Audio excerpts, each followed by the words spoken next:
Hey there guys, gals, and non-binary pals, it's DMG and welcome back to Blitz. Today we have the pleasure of watching bricker02sk all the way from the EU server.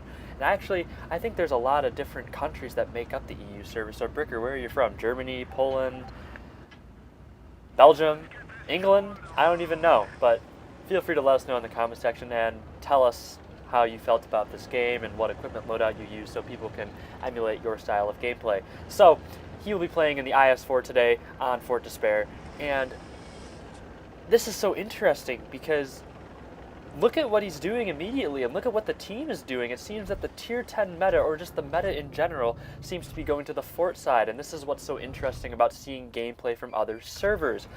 As you see different kinds of metas and you'd think that it would be the same, eventually everyone would trend towards the same point, but on different servers there's different metas. Now, another good example of this is that on the RU server, people are a big fan of playing the lake area on Winter Malinovka instead of playing the village area.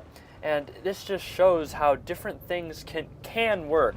However, even though Bricker's going to have a fantastic round today, which I am very happy to commentate on, I do think that the other side on Fort Despair, which is the not Fort side, I don't even know what to call that, the house side on Fort Despair, is still a better bang for your buck. But we are going to see some very interesting meta here. Now, by interesting, I mean almost in an old way, an old-fashioned meta, because old Blitz was all about corridor fighting, and it was about being able to out-trade and really angle your tank, and heavy armor was just so much more potent back then than it was now. And yes, it is a heavy meta, but back then in Blitz, man, E100s, IS-7s, IS-4s, and later the mouse and the IS-4 later, were just dominating the meta, and it was so hard for medium tanks to really get a foothold until tanks like the Object 140 got just buffs to their rate of fire and all that.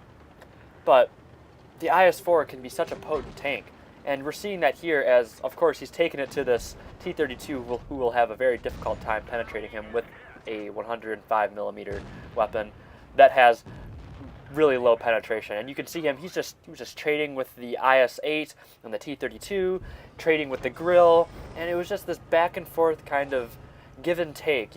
I bounce your shell and then I return fire. It's this very rinse and repeat kind of gameplay that the IS-4 is all about.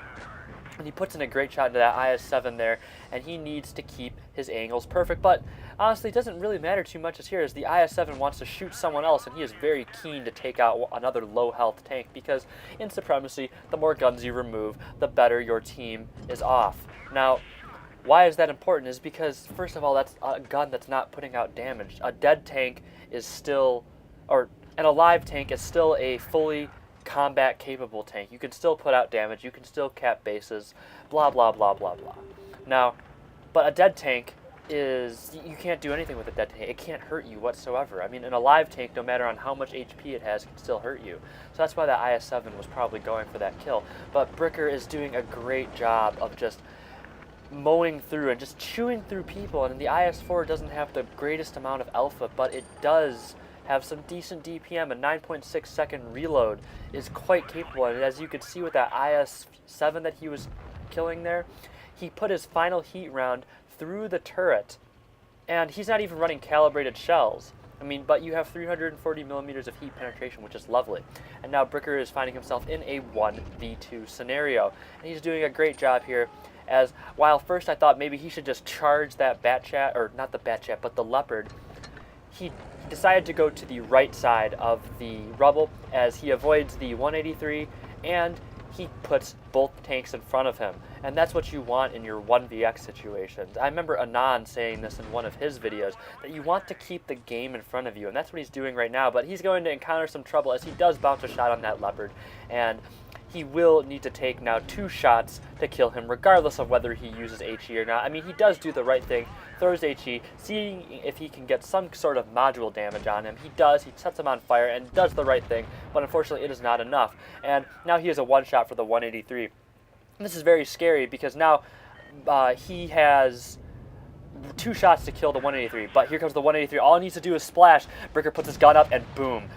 Bounces not even bounces, but absorbs part of the gun and splashes back onto the 183, which means the 183 kills himself on the splash damage of his Hesh round. So beautiful game for bricker02sk here with about 6,200 damage and a mastery, 3 kills for his trouble, and makes a nice credit profit and spare part profit as well. Now, if you like that content, please hit that like button and subscribe for more, and if you didn't, please leave your constructive criticism in the comment section. As always, I appreciate the opportunity to share my passion with you today, and great job today, Bricker. I enjoyed commentating on your round, and I hope to see you next time.